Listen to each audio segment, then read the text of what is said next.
नमस्कार, जय हिंद विद्यार्थी मित्रांनो। सीपी मुंबई चालक भरती 2024 तर्फा 4 ऑगस्टला सीपी मुंबई चालकचं ग्राउंड झालं आहे।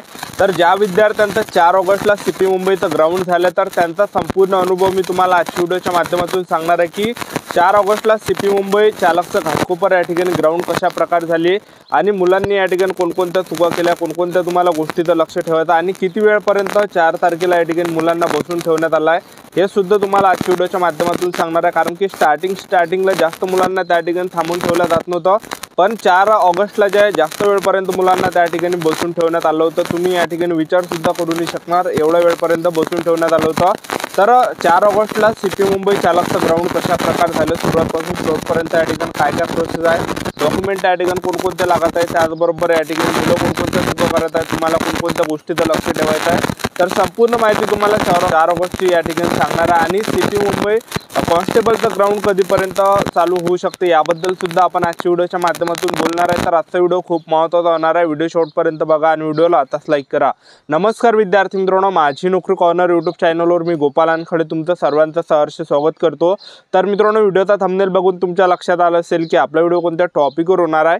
व्हिडिओ सुरू करण्याच्या आधी आपल्या यूट्यूब चॅनलला सबस्क्राइब करा, जेणेकरून प्रत्येक भरतीचे अपडेट तुमच्यापर्यंत सर्वात आधी पोहोचेल आणि सर्वात जास्त सीपी मुंबईच्या पोलीस भरतीबद्दल वेळोवेळी अपडेट मी तुम्हाला देत असतो। ठीक आहे, तर पहा विद्यार्थी मित्रांनो, स्टार्टिंगला जे सीपी मुंबई चालकचं ग्राउंड झालं तर त्यावेळेस काय होतं की जास्त म्हणजे आता 29 जुलैला ग्राउंड झालं। ठीक आहे, 28 जुलैला ग्राउंड झालं। स्टार्टिंगला जे सीपी मुंबई चालकचं जे ग्राउंड झालं तर त्यावेळेस जास्त जे विद्यार्थी मित्रांनो मुलांना बसून ठेवलं जात नव्हतं, पण आता जास्त वेळपर्यंत बसून ठेवलं जातं आणि मुलं सुद्धा 3-3 हजार मुलं एका टाईमला या ठिकाणी आहे। ठीक आहे, आणि सकाळचा जो रिपोर्टिंग टाईम आहे हा मुलांचा 8-9 वाजताचा सकाळचा रिपोर्टिंग टाईम आहे आणि मुलं सकाळी 5-6 वाजतापासून रांगेमध्ये लागत आहे आणि 8 वाजतापासून मुलांना गेटच्या अंदर या ठिकाणी घेतलं जात आहे। ठीक आहे, आणि सर्वात पहिले मी तुम्हाला सांगतो की मुलं या ठिकाणी कोणत्या चुका करत आहे ज्या की तुम्हाला या ठिकाणी करायचे नाही आहेत। जवळपास 20-30% विद्यार्थी ह्या चुका करत आहे।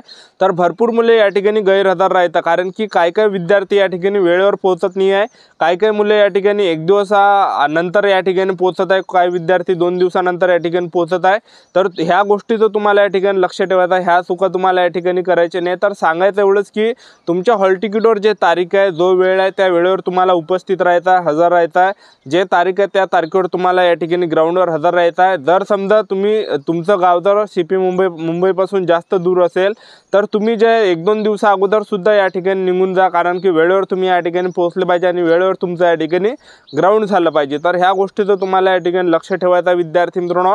तर सकाळी या ठिकाणी विद्यार्थी रांगेमध्ये या ठिकाणी लागत आहे 5-6 वाजतापासून सकाळी विद्यार्थी सर्वात समोर रांगेमध्ये लागणार आहे, त्या विद्यार्थ्यांचं ग्राउंड लवकर या ठिकाणी होण्याची शक्यता आहे। ठीक आहे, तर सकाळी 5-6 वाजतापासूनच मुले रांगेमध्ये या ठिकाणी लागत आहे आणि 8 वाजतापासून गेटच्या अंदर एंट्री मुलांना दिली जात आहे। तर गेटच्या अंदर एंट्री द्यायच्या वेळेस फक्त त्या ठिकाणी 2 डॉक्युमेंट चेक केलं जातं, एक आपला आधार कार्ड नसेल तर तुम्ही पॅन कार्ड सुद्धा नेऊ शकता आणि पॅन कार्ड नसेल तर आधार कार्ड तुम्ही न्या। तर आधार कार्ड किंवा पॅन कार्ड पैकी एक न्या। तर मी तुम्हाला एक सजेशन करणार की तुम्ही आधार कार्डच या ठिकाणी सोबत न्या। ठीक आहे, तर आधार कार्ड त्या ठिकाणी चेक केलं जात आहे आणि आधार कार्ड आणि एक हॉल तिकीट त्याचबरोबर 2 फोटो, बस ह्या एवढ्या डॉक्युमेंटवर मुलांना गेटच्या अंदर त्या ठिकाणी एंट्री दिली 4 ऑगस्टला। आणि सर्वात अगोदर विद्यार्थ्यांना त्या ठिकाणी बसून ठेवलं जातं डॉक्युमेंट व्हेरिफिकेशनसाठी। तर सर्वात अगोदर डॉक्युमेंट व्हेरिफिकेशनची प्रोसेस या ठिकाणी चालत आहे। जे विद्यार्थी मागून आले तर त्या विद्यार्थ्यांना जास्त वेळपर्यंत थांबून ठेवलं जातं, कारण की पुढच्या विद्यार्थ्यांची प्रोसेस त्या ठिकाणी चालू असते डॉक्युमेंट व्हेरिफिकेशनची। डॉक्युमेंट व्हेरिफिकेशनला जास्त टाईम लागत नाही, पण एका विद्यार्थ्यांचा त्या ठिकाणी नंबर लागते, तेव्हा जे एका विद्यार्थ्याला 4-5 मिनिट लागते। तर असा भरपूर म्हणजे 3000 विद्यार्थ्यांना जास्त टाईम या ठिकाणी लागत आहे। जेव्हा तुमचा नंबर आला डॉक्युमेंट व्हेरिफिकेशनला तर जास्त वेळ लागत नाही, डॉक्युमेंट व्हेरिफिकेशनला 5-10 मिनिटात डॉक्युमेंट व्हेरिफिकेशन होते आणि डॉक्युमेंट व्हेरिफिकेशनला फक्त 3 डॉक्युमेंट त्या ठिकाणी लागत आहे, आधार कार्ड झालं, त्याचबरोबर हॉल तिकीट झालं आणि 2 आपले फोटो। आणि हे झाल्यानंतर डॉक्युमेंट व्हेरिफिकेशन झाल्यानंतर त्या ठिकाणी एक फॉर्म वगैरे लिहून घेतला जात आहे, नॉर्मल फॉर्म आहे। फॉर्म वगैरे लिहून घेतल्यानंतर त्या ठिकाणी जे फोटो तुम्ही या ठिकाणी सोबत न्या, कारण की काही या ठिकाणी काम पडू शकते। आणि हे झाल्यानंतर जे विद्यार्थी मित्रांनो त्या ठिकाणी दुसऱ्या त्या ठिकाणी रांगेमध्ये मुलांना बसून ठेवलं जातं आणि त्या ठिकाणी चेस्ट नंबर मुलांना दिला जात आहे, त्याचबरोबर चिप वगैरे दिलं जात आहे, त्याचबरोबर दोन्ही पायाला या ठिकाणी मुलांचे चिप लावले जात आहे। ठीक आहे, तर सेन्सर त्या ठिकाणी सेन्सरचं जे विद्यार्थी मित्रांनो त्या ठिकाणी एक लक्षात ठेवा, याच्या 1600 मीटर रनिंगसाठी जे सेन्सर त्या ठिकाणी लागलेला आणि चिपसुद्धा तुमच्या पायाला आहे, ठीक आहे. तर सेन्सर वगैरे त्या ठिकाणी लावल्यानंतर चिप वगैरे दोन्ही पायाला लावल्यानंतर त्या ठिकाणी चेस्ट नंबर दिल्यानंतर या ठिकाणी जे विद्यार्थी मित्रांनो या ठिकाणी ग्राउंडला सुरुवात होत आहे, इव्हेंटला या ठिकाणी सुरुवात होत आहे. तर पहिला जो इव्हेंट या ठिकाणी घेतला जात आहे तर तो या ठिकाणी घेतला जात आहे 1600 मीटर रनिंग. तर 1600 मीटर रनिंग ते सर्वात अगोदर घेता आणि 1600 मीटर रनिंगला जवळपास त्या ठिकाणी 50 मुले एका टाईमला त्या ठिकाणी सोडत आहे. जसे तुम्ही त्या सेन्सरपासून निघाले तसा तुमचा 1600चा जे विद्यार्थी मित्रांनो टायमिंग स्टार्ट होत आहे, ठीक आहे. आणि मायक्रो सेकंडनी त्या ठिकाणी टायमिंग चालू होत आहे, एक लक्षात ठेवा. तर तुम्ही जसे त्या सेन्सरपासून निघाल तसा तुमचं 1600चा या ठिकाणी टायमिंग चालू होणार आहे, ठीक आहे. तर 1600ला या ठिकाणी 50 मुलं या ठिकाणी सोडत आहे. तर तुम्हाला 1600 मीटर रनिंग मारायच्या वेळेस एक चूक नाही करायची आहे. काय मुलं असे ग्राउंडच्या बाहेरून त्या ठिकाणी धावत आहे, तर मी तुम्हाला सांगतो की ग्राउंडच्या तुम्ही जो काठ आहे ग्राउंडच्या अंदरून तुम्ही धावण्याचा प्रयत्न करा. कारण की तुम्ही जर ग्राउंडच्या अंदरून जर धावले तर तेवढाच तुमचा या ठिकाणी टायमिंग कमी येणार आहे आणि टायमिंग कमी आला तर तुमचे या ठिकाणी मार्क जास्त वाढणार आहे. आणि तुम्ही जर त्या ग्राउंडच्या बाहेरून धावले तर ग्राउंडच्या बाहेरून जर धावले तर ते तेवढंच ट्रॅक या ठिकाणी जास्त होणार आहे, जास्त ते अंतर होणार आहे आणि तुमचं जे विद्यार्थी मित्रांनो टायमिंग जास्त येणार आहे, कमी मार्क्स तुम्हाला त्या ठिकाणी पडणार आहे. तर ह्या गोष्टीचं तुम्हाला लक्ष ठेवायचं आहे 1600 मीटर रनिंग मारायच्या वेळेस. तर 1600 मीटर रनिंग चांगल्या पद्धतीने त्या ठिकाणी मारा. आणि 1600 मीटर रनिंग झाल्यानंतर त्या ठिकाणी जे विद्यार्थी मित्रांनो 4 ऑगस्टला काय झालं की वाजतापासून मुलांना गेटच्या अंतर घेतलं तर डायरेक्ट रात्री 9 वाजता मुलांना गेटच्या बाहेर सोडलं, ठीक आहे. अशी परिस्थिती त्या दिवशी झाली होती 4 ऑगस्टला. तर 1600 मीटर रनिंग झाल्यानंतर जे 4 घंटे विद्यार्थ्यांना बसून ठेवलं गेलं होतं 4 ऑगस्टला.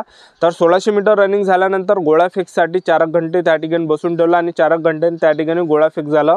तर हे ज्या विद्यार्थ्यांचा ग्राउंड झाला आहे त्यांचा मी तुम्हाला या ठिकाणी अनुभव सांगत आहे, ठीक आहे. 1600 मीटर रनिंग झाल्यावर 4 घंटे मुलांना त्या ठिकाणी बसवलं, त्यानंतर गोळाफेक त्या ठिकाणी घेतला. तर गोळाफेकसाठी त्या ठिकाणी शेड वगैरे टाकलेला आहे. पाऊस जरी कितीही आला तरीसुद्धा गोळाफेक त्या ठिकाणी होत आहे. गोळाफेकचं ग्राउंड या ठिकाणी ओलं होत नाही, ठीक आहे. तर अशा प्रकारे जे विद्यार्थी मित्रांनो ग्राउंड चालू आहे. आणि आता पावसामध्ये ग्राउंडची या ठिकाणी कशा प्रकारे नियोजन आहे तर CP मुंबईला जे विद्यार्थी मित्रांनो पाऊस असल्यामुळे जर समजा जास्तच पाऊस असला तर त्या ठिकाणी थांबवलं जातं मुलांना आणि जसं पाऊस त्या ठिकाणी गेला तर तसं विद्यार्थ्यांची 1600 मीटर रनिंग या ठिकाणी सुरुवात होत आहे. म्हणजे मोसम पाहून या ठिकाणी फिजिकल या ठिकाणी होत आहे. पाऊस वगैरे जर आला, जास्त जर पाऊस आला तर थांबून ठेवलं जातं मुलांना आणि पाऊस गेल्यावर या ठिकाणी आणखीन प्रोसेस या ठिकाणी सुरू होत आहे. तर अशी या ठिकाणी ग्राउंडचं नियोजन आहे पावसामध्ये, ठीक आहे. तर हे झाल्यानंतर जे विद्यार्थी मित्रांनो मुलांना त्या ठिकाणी 9 वाजेपर्यंत बसून ठेवलं 4 ऑगस्टला, ठीक आहे. तर 9 वाजेपर्यंत सकाळी विद्यार्थी 8 वाजता अंदर गेले होते आणि 8 वाजता अंदर गेल्यानंतर डायरेक्ट बाहेर ते गेटच्या बाहेर डायरेक्ट 9 वाजता आले होते, ठीक आहे. तर एवढ्या वेळपर्यंत या ठिकाणी बसून ठेवलं गेलं होतं 4 ऑगस्टला. आणि आता भरपूर विद्यार्थ्यांचे वारंवार कमेंट होती की सर CP मुंबईचं कॉन्स्टेबलचं ग्राउंड कधीपर्यंत येऊ शकते. तर मी तुम्हाला सांगतो CP मुंबई कॉन्स्टेबलचं जे ग्राउंड आहे हे लवकर या ठिकाणी येणार आहे, लय लवकर या ठिकाणी होणार आहे. तर आपल्या तयारीमध्ये तुम्ही या ठिकाणी राहा. 1600 मीटर रनिंग झालं, गोळाफेक झालं, 100 मीटर रनिंग झालं, ठीक आहे. तर ऑगस्ट महिन्यामध्ये जे CP मुंबईचं या कॉन्स्टेबलचं ग्राउंडला सुरुवात होणार आहे. तर आपलं यूट्यूब चॅनल सबस्क्राईब करून ठेवा. CP मुंबई कॉन्स्टेबल भरतीबद्दल वेळोवेळी अपडेट तुम्हाला देत राहणार आपल्या यूट्यूब चॅनलच्या माध्यमातून. तर ही होती संपूर्ण महत्त्वाची माहिती आजच्यासाठी. इथंच थांबतो, भेटूया नेक्स्ट व्हिडिओमध्ये. जय हिंद, जय भारत.